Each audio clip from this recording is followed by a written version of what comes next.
మీ వాడు ప్రేమించింది ఎవరినో తెలుసా? అమ్మాయినేగా, అబ్బాయినైతే కాదు కదా.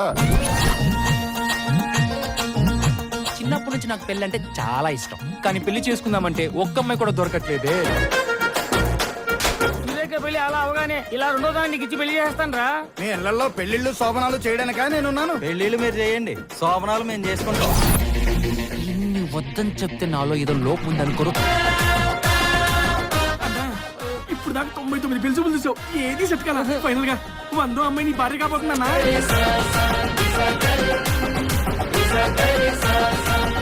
తన అంగన్వాడీ టీచర్ రా. ఏదో స్కూల్ ప్రిన్సిపల్ అంటే చదువుతావేంటి, టీచరేగా. హాయ్ అండి.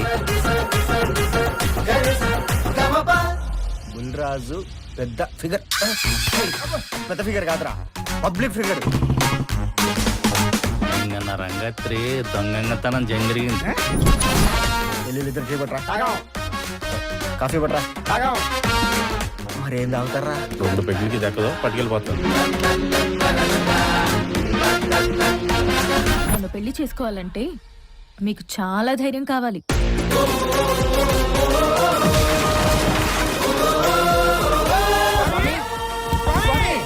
దీని గురించి నేను కేకలో లోపలేదు పాపం. మీరు చూడ్డానికి మంచివారిలాగే కనిపిస్తున్నారు.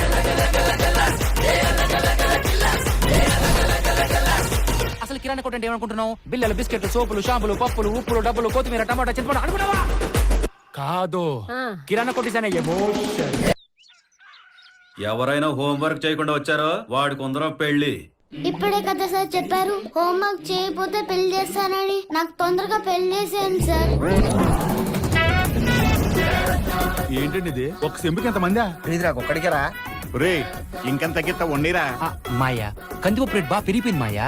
ఒక్కొక్క గింజ పోయినా సరే రూపాయి పోతూ. నీ మనోడికి ఆ పిసనాలతనం కొంచెం తగ్గించుకోమని చెప్పు, లేకపోతే జీవితంలో పెళ్లి అవ్వదు. నీ ఫేస్ తీసేసి ఏ శ్రీలీలదో రష్మిక మందనాథో పెట్టి ఈ రీల్ తెగ ట్రెండింగ్ చేసేసా. కళ్యాణ గడియలు నీ చుట్టూ రౌండప్ చేసేసాయి. దేవత లాంటి అమ్మాయి నీకు వస్తుంది. అప్పుడులో పిఠాపురం ఎమ్మెల్యే గారు చెప్పింది నిజమే అన్నా? ఏం చెప్పారు ఆయన? ప్రేమ అంటే సులువు కాదురో, అది నీవు గెలవలేవురో. నాకు జరిగిన అవమానం గురించి మీరు మర్చిపోయినట్టున్నారు.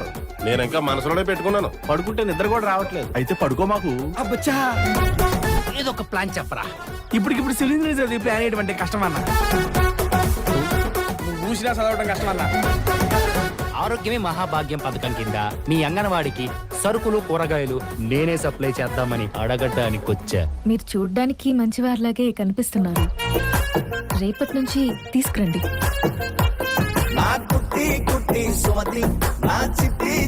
సుమతి గారు, మీరంటే నాకు చాలా ఇష్టం. పంచాయతీ ఎందుకు అందరికి తెలుసు కదా. ఏం బాబు, ఎవరినిది? వైకుంఠపురం నుంచి ఎక్కడికి కూరగాయలు సరుకులు అమ్మడానికి వచ్చావా? మన గుడికి రంగులేస్తేనే కదా జాతర జరిగేది, జాతర జరిగితేనే కదా నీ పెళ్లి జరిగేది. వీళ్ళందరూ మాట వినాలంటే బలంగా ఏదో ఒకటి చేయాలి. గర్భగుడిలో అమ్మవారి విగ్రహం మాయమైపోయింది. నీ మూలంగా మా ఊరికి ఎంత నష్టం వచ్చిందో. విగ్రహం దొరకకపోతే ఈ ఊరు సేకట్లో బతకాల్సిందే. ఒక్కసారి ఊర్లో కనిపించావో ప్రాణాలు తీస్తాను అక్కడ. ఇన్ని రోజులు నీ పెళ్లి నీ సమస్య, ఈ రోజు నుండి అది ఊరి సమస్య.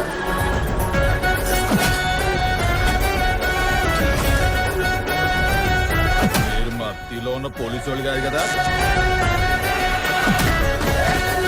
అమ్మవారి విగ్రహం దొరకలేదు కదా.